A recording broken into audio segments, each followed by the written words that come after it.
Okay, thank you for joining me today. I wanted to do a updated video here as we've now seen the Hebrew day count go through, and the day count that I was on for Pentecost and Shavuot has passed on yesterday.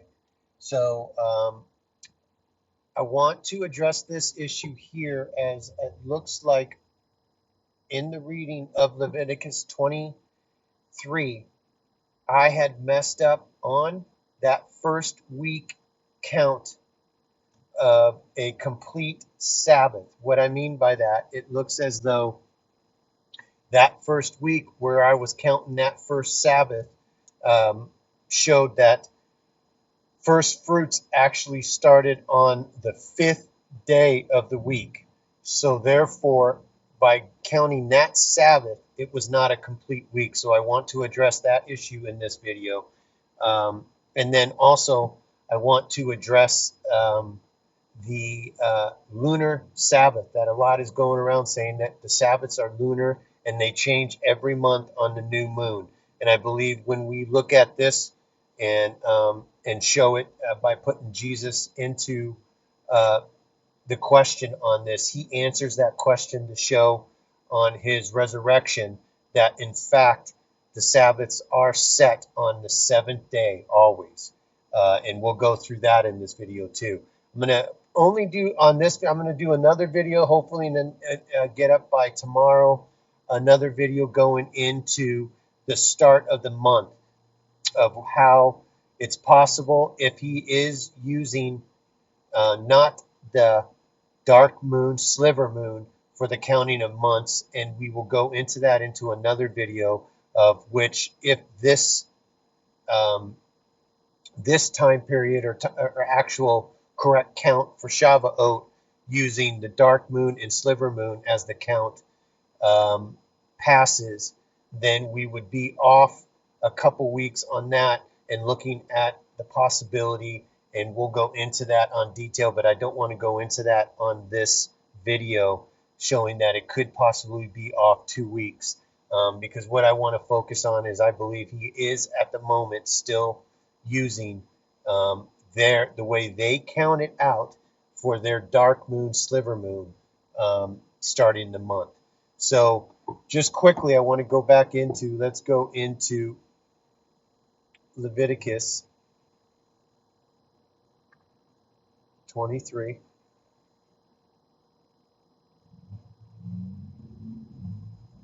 And go to where we start the count for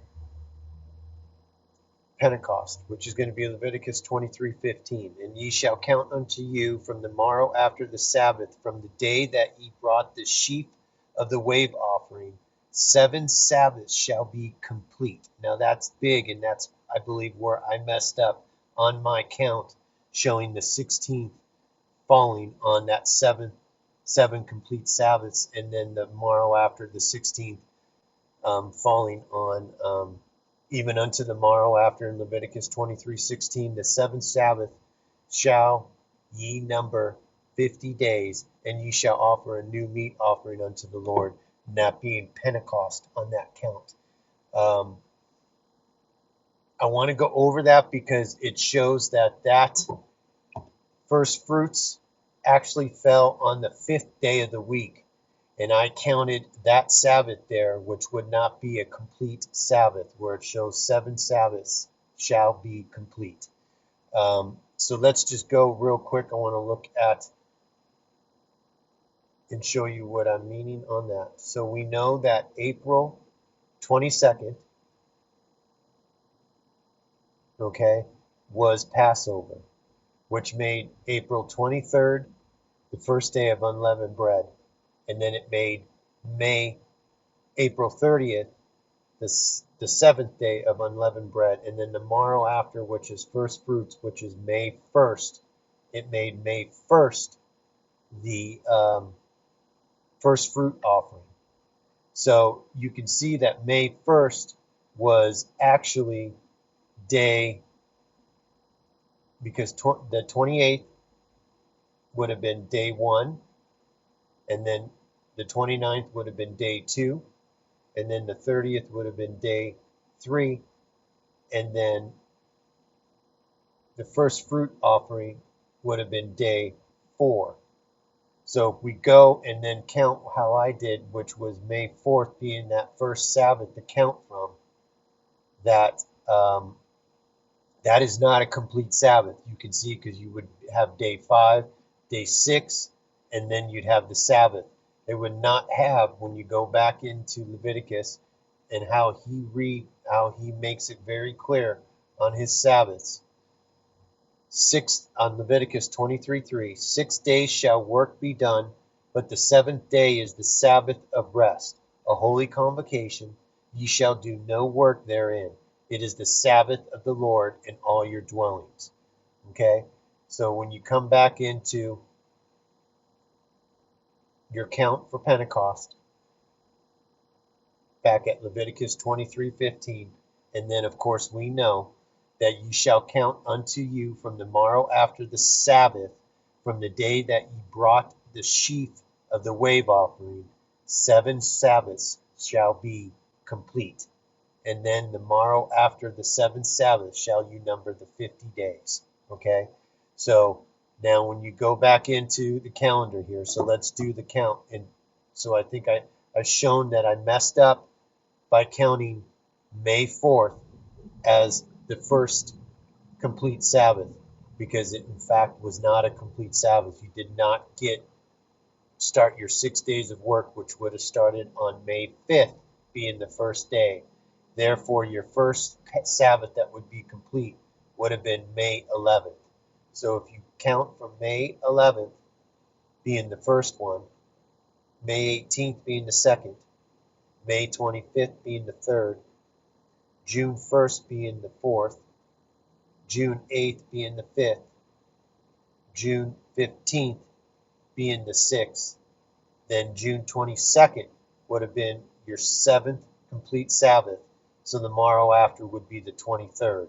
So instead of, I was looking at the 16th, it should actually be the 23rd, which would be your complete 50-day of 7 complete Sabbaths. 6 days of work and then the Sabbath.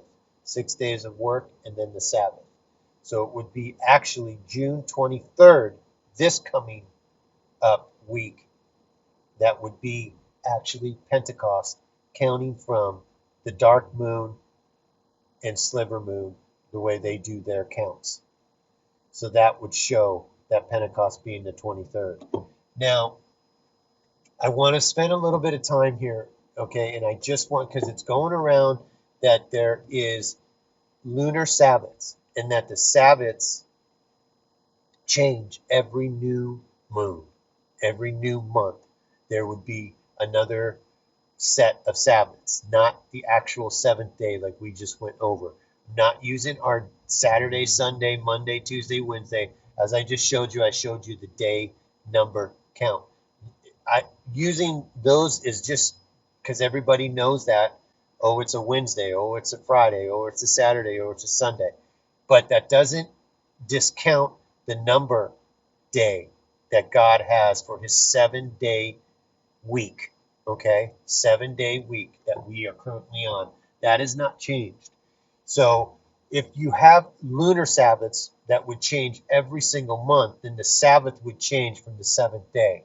So if you have a new moon day, and then 7 days later is your Sabbath, that's where you come up with the 8th day of the month, the 15th day of the month, the 22nd day of the month, and then the 29th day of the month, which is your 4 complete Sabbaths in a month. Then you have one day, and then you have a new moon. So again, just like we had a problem here when I messed up the count on Pentecost, you're breaking that 6-day count. So that is why I believe that the lunar Sabbath is not correct. It's not in the Bible. What is in the Bible is right here. Leviticus 23:3. 6 days shall work be done, but the 7th day is the Sabbath of rest, a holy convocation. You shall do no work therein. It is the Sabbath of the Lord in all your dwellings. He makes it clear you don't break that weekly Sabbath. How can we prove that? Is we can go to the Gospels and show that Jesus proves that when he went to the cross and when had his resurrection. So again, we went into on the earlier videos and recordings that there is what is called a high Sabbath week and a high holy week. Again, he won't go through that because you can go back into the other videos, but you can see when you read Leviticus 23, he will write in Sabbaths to his spring feast, to his summer feast, and to his fall feast. Okay? Um, well, and so I want to make that clear that he writes those in. The rest of the year, that's why you have what is called a high Sabbath week and a high holy week. If you have two Sabbaths in 1 week, that's called a high Sabbath week. And that's meaning that there's two Sabbaths that fall in that week because he writes one Sabbath in to his feast day. Okay? But you still keep your 7th-day Sabbath for that week. And therefore you have two Sabbaths happening. The only way that you would have a high holy week is if in that month Passover or unleavened bread or what have you falls on a 7th-day Sabbath, then you would trump it by having the high holy week take precedent over that. The only way you could count it the way I counted it to come to the 16th is if first fruits actually fell on the very first day of the week. And we know, and we just counted out, that it fell on May 1st, which was the 4th day of the week. So you can't count it. But if it would have fell on April 28th and be the first day of the week, then you could actually count that week. And that's where I screwed up on that. So when you go into the Gospels, let's just go into the Gospels here. Let's just start at Luke. Let's go to 24. The resurrection. So if you go into Luke 24, and you'll see it'll give you all the other accounts. So in Matthew 28, 1 through 10, in Mark 16, 1 through 8, and in John 20, 1 through 10, you'll see that it's the same week description here. So if you had a lunar Sabbath, and remember, Jesus went to the cross on day 4, which was a Wednesday. We're only using that just to make it clear that, but it was actually the 4th day of the week, just like he came on the 4th day of the week, which was 4,000. Okay? Then he went, Passover was the 4th day. Then he was 3 days and 3 nights before his resurrection.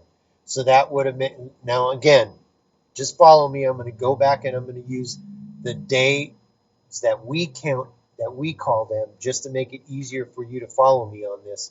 But you'll see that he went on a Wednesday. Passover was on a Wednesday, April 5th. That night, he went into the grave. So that was his first night was Wednesday night. His second night was Thursday night. His third night was Friday night. Okay? Then he had also 3 days. So his first day would have been Thursday day, Friday day, Saturday day, okay, the 7th day. So that means he resurrected on the Sabbath. So now if you go into Luke 24:1 here, and you see the two Marys, I believe, discredit this lunar Sabbath just by right here. Now upon the first day of the week, very early in the morning, they came unto the sepulchre, bringing the spices which they had prepared, and certain others with them. Okay? So that means that Jesus, and they found the stone rolled away from the sepulchre, and they entered in and found not the body of the Lord Jesus. Okay? So he had already resurrected and was not in the tomb by the time that they came on the first day of the week. Okay? So now we know he resurrected on Saturday. Again, we're just using that name, but it's really the number of 7 The seventh day he resurrected. They came early on that first day, okay, which would have been the first day of the week, which is Sunday. Okay, we're just using those names. Don't get it confused. People will say you can't use that. It messes you up. I'm only using that to show you the actual equated number to that day. Okay, so if you look at Matthew 28, in the end of the Sabbath, right? As it began to dawn toward the first day of the week, came Mary Magdalene and the other Mary to see the sepulchre. And behold, there was a great earthquake, for the angel of the Lord descended from heaven and came and rolled back the stone from the door and sat upon it. His countenance was like lightning, and his raiment white as snow. And for fear of him, the keepers did not shake. Okay, so it's telling you right there in the beginning, you can keep reading it, did not shake and became as dead men. And the angel answered and said unto the women, Fear not ye, for I know that ye seek Jesus which was crucified. He is not here, for he is risen. And he said, Come, see the place where the Lord lay, and go quickly and tell his disciples that he is risen. So you can see going right back here, in the end of the Sabbath, which was the seventh day, they were running there as it began to dawn. So they tried to get there before the dawn of the new first day of the week, okay, which would have been the first day, which would just for clarification's sake, because it's easy for us, we go Sunday, Saturday, Sunday, okay? He was gone.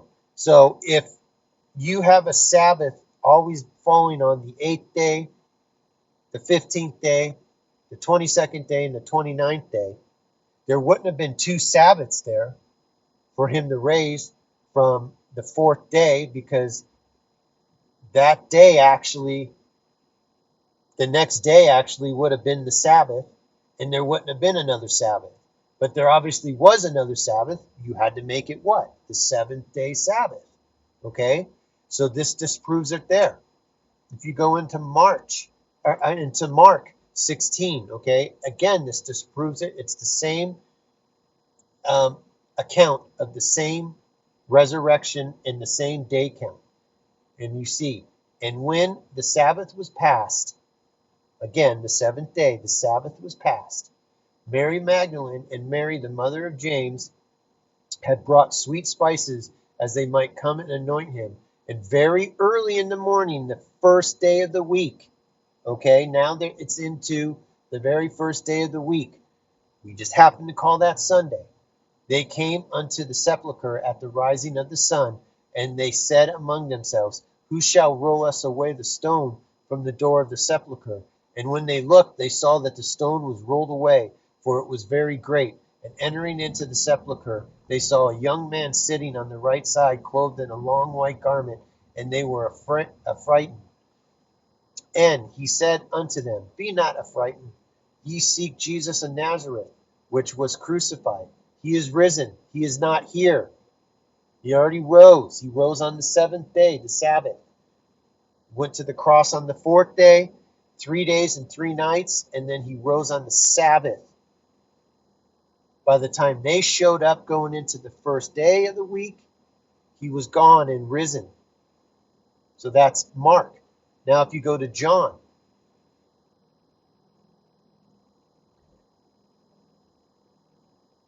John 20, verse 1. The first day of the week cometh Mary Magdalene early, when it was yet dark, unto the sepulchre, and seeth the stone taken away from the sepulchre.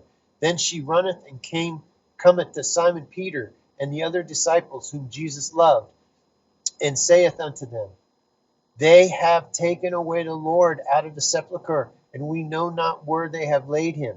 Peter therefore went forth, and that other disciple, and came to the sepulchre. So they ran both together, and the other disciple did outrun Peter.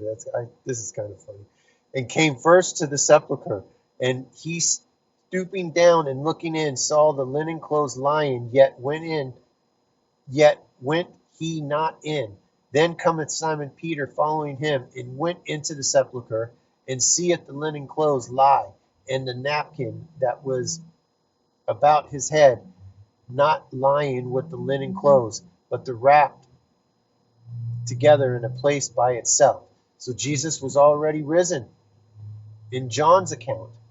All four gospel accounts show that upon the first day of the week, early in the morning, okay, it's a Sunday, we just call it a Sunday, but that has nothing to do with the actual number count of the week. And for you to have two Sabbaths. You could not have two Sabbaths or a high Sabbath week if you had lunar Sabbaths, because the 14th day of the first month is Passover. The 15th day is unleavened bread. On a lunar, if you're counting your lunar Sabbaths, you will always have your new moon, then you'll have the 8th day being your Sabbath, then you'll have the 15th day being your Sabbath, and you'll have the 22nd day being your Sabbath. That could not have worked out. There wouldn't have been two Sabbaths. It would have just been one.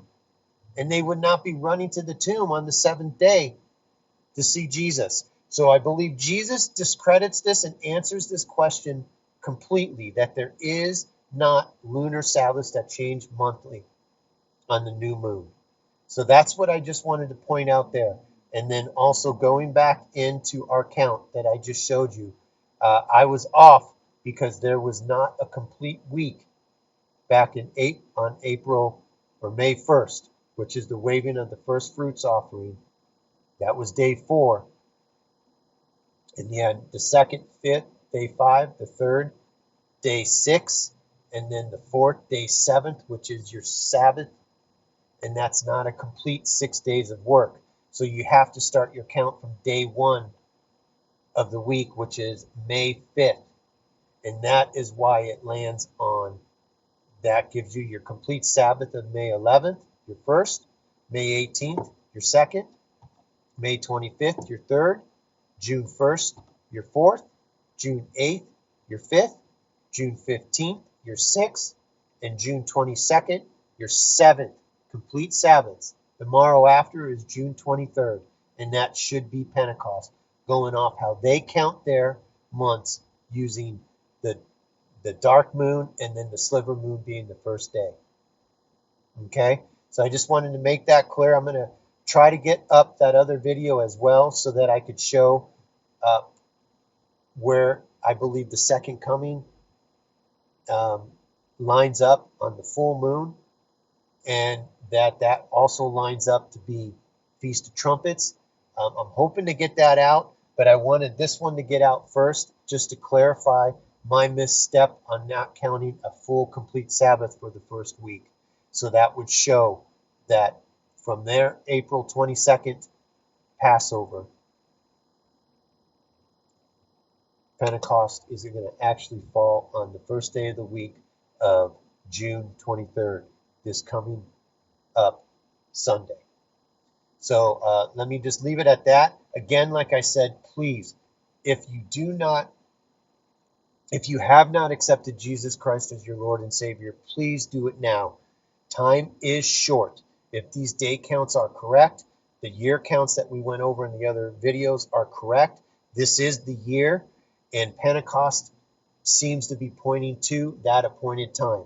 If this passes, then I'm going to go into on how he could be using his actual correct count of the month that I believe, which is the full moon, and that would put Pentecost off another 2 weeks out to July 7th, from the 23rd to the 7th.